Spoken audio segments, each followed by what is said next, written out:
Pada 1952, 3 dari 7 pemuda yang gugur tersebut berhasil ditemukan dan dipindahkan ke Taman Makam Pahlawan Cikutra.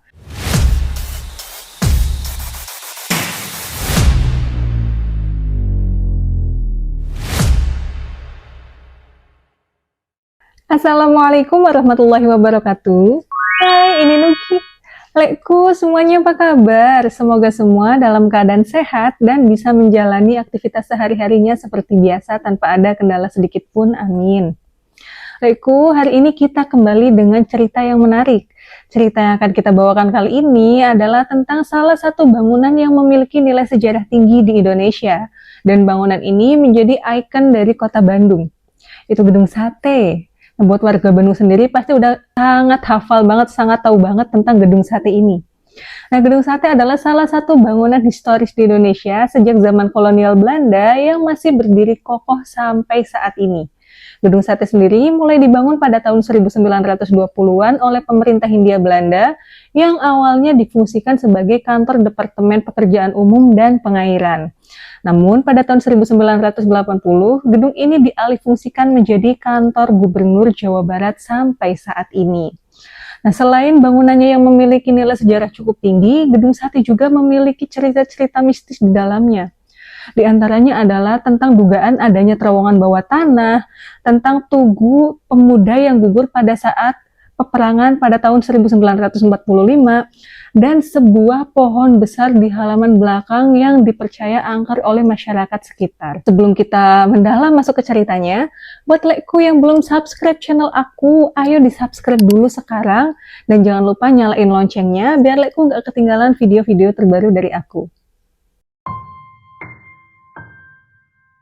Gedung Sate mulai dibangun pada tanggal 27 Juli 1920 dan selesai pada bulan September tahun 1924 dengan gaya arsitektur perpaduan neoklasik dan art deco dengan pengaruh lokal dari gaya timur.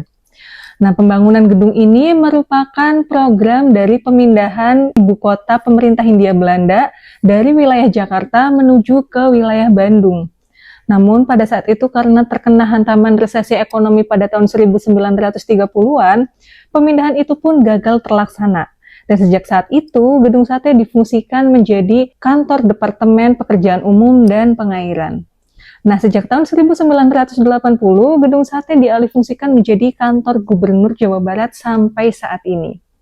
Dinamakan Gedung Sate karena gedung ini memiliki ciri khas yang unik, yaitu adanya ornamen 6 tusuk sate di atas menara sentral bangunan tersebut.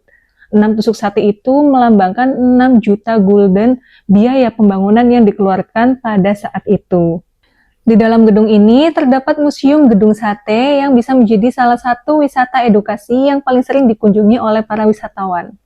Museum yang dibangun secara khusus untuk memperkenalkan sejarah pembangunan Gedung Sate ini diresmikan pada tanggal 8 Desember 2017 dengan mengusung konsep Smart Museum, di mana para pengunjung bisa menikmati kisah sejarahnya melalui teknologi digital yang interaktif. Nah, letak museum ini terdapat di bagian timur lantai dasar. Beberapa fasilitas yang bisa dinikmati oleh para pengunjung diantaranya adalah timelines Kota Bandung dan Provinsi Jawa Barat, auditorium film, interaktif glass, virtual reality 3D Gedung Sate, ER dan interaktif floor, edukator profesional. Nah, untuk biayanya sendiri, harga tiket masuk menuju ke Museum Gedung Sate adalah Rp5.000 per orang.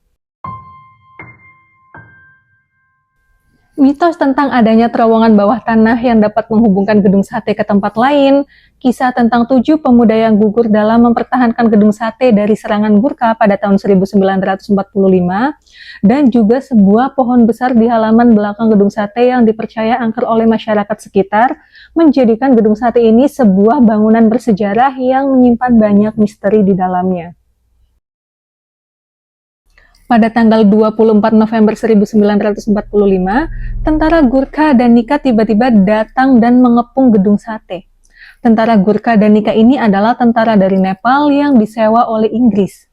Mereka bersenjata kukri, yaitu jenis parang khas Nepal, dan laras panjang Lee Enfield Mk1 dan Mk2 dari Inggris.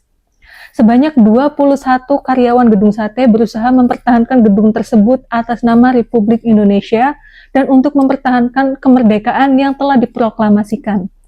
Namun pada tanggal 3 Desember 1945, pertempuran itu pun tidak bisa terelakkan lagi.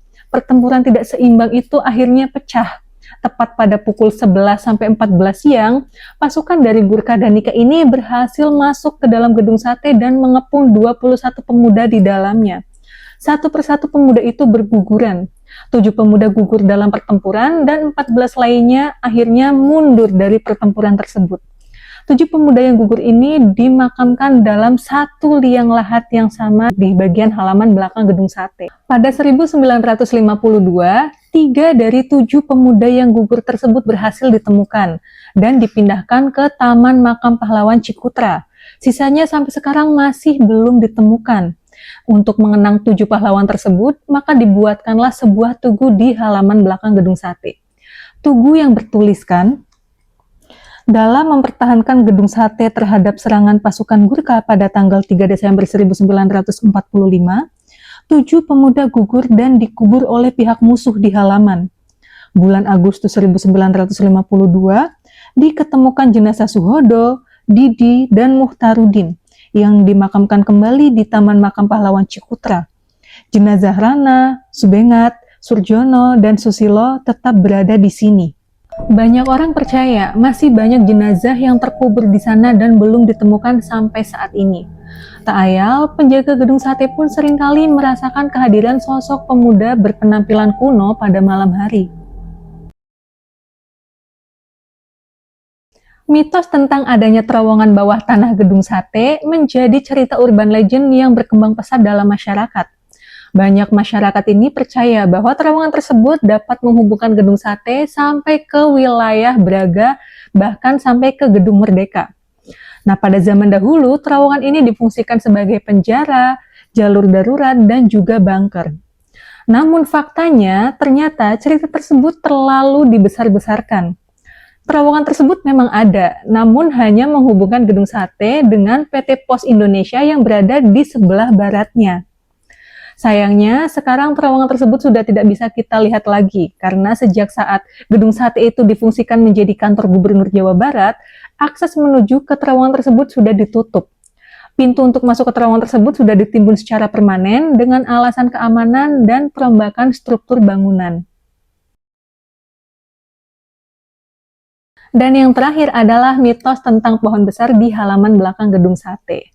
Nah, di halaman belakang gedung sate tersebut terdapat sebuah pohon yang cukup besar dan dipercaya sangat angker. Menurut pengakuan beberapa pedagang yang berjualan di sana, katanya di pohon tersebut dihuni oleh makhluk halus penguasa gedung sate. Ada sebuah cerita, katanya sempat ada seorang pedagang yang tidak sengaja kencing di sekitar pohon tersebut. Nah, setelah beliau kencing, beliau itu langsung dihantui dan diteror oleh makhluk halus itu selama berhari-hari, tepatnya selama 4 hari berturut-turut. Menurut Laiku gimana? Atau mungkin di antara kalian sempat mengalami kejadian yang sama ketika berada di sekitar gedung sate? Ayo ceritain pengalaman kalian di kolom komentar.